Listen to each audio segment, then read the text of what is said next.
Hey YouTube, just wanted to make a quick video because I searched YouTube quite a few times just trying to find a fast video to show how a Digitrax Zephyr could be hooked up as a booster instead of it being your command station.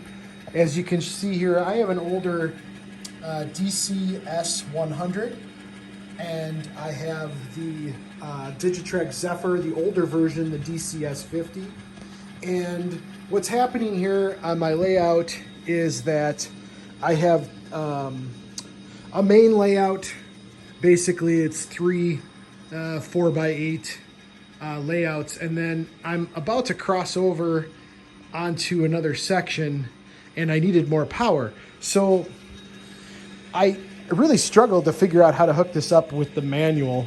But basically, all you need to do is first isolate a new power grid, which is what I'm doing here with this crossover.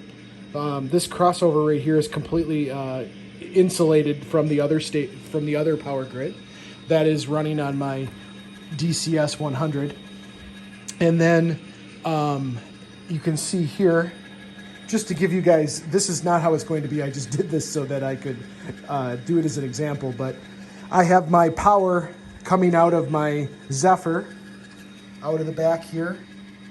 And it's going right into these rails right here, which is just a simple loop around, just like that, over to the crossover.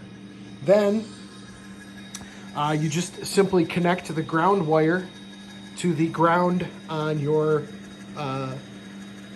Digitrax unit that you're using as your command station, which I've done here. And maybe I can zoom in on that just so you can see it's just connected to the ground there. And then over here, just rail A and B. But the most important part of this process is to go in and flip op switch 2, which it'll show how to do in your manual for your Zephyr. I don't know if it's a different op switch for the newer Zephyr, but by switching that op switch over to option switch 2 to closed instead of, I think it's a T or a C, thrown or closed, it tells the DCS 50 that it is now just a booster. It is no longer a command station. As a bonus, you still get to use the throttle and the controls on here. I didn't mention, but it's connected to the LocoNet. I figure if you're using Digitrax, that's probably pretty obvious. And then you can see I pulled up Loco 264, which is this one right here. And you can see now it can cross right over into the other power grid. I can flip the switch, turn the direction, and come on over with just seamlessly. For anybody that was struggling with that to see, hey, just how complicated it is it going to be for me if I was to need more power? I assure you, if I can do it, anybody can. And it's the older Zephyrs are 3 amp system. I believe they're really delivering 2.5. My power supply says 3 amps, but I think it's 2.5. So I was starting to get to a point where I'm really pushing the DCS 100 with the number of locomotives I'm running. I'm running 14 to 15 locomotives at any given time, and I'm looking to push that up closer to 20 to 25 as my layout expands onto the rest of the room. Ignore the HO track over here. That was just some fun I was having with some HO motors, but eventually, as a layout update, that double loop or that single loop right there is going to come all the way across, and then it is going to eventually come over, and then there'll be a bridge that'll go across to this end of the layout, and I'm going to use my Zephyr to basically power that side of the layout.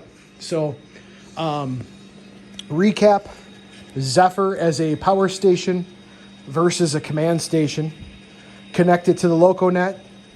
Throw opcode 2, which it'll show closer to the end of the manual. Connect your A and B rails to your A and B here, ground to ground. Pretty simple. If for some reason, when your locomotive would cross over to the other section, I might have to, and you would get a short right there at that point when it's crossed over in through that switch, that would mean that your A and B rails need to be flipped to match the A and B rails on your command station, because that's obviously also putting out your power. This is a 5 amp unit. So questions, comments, what I'm doing wrong, what I'm doing right, they're all welcome. Have a great day or night if you're in my case.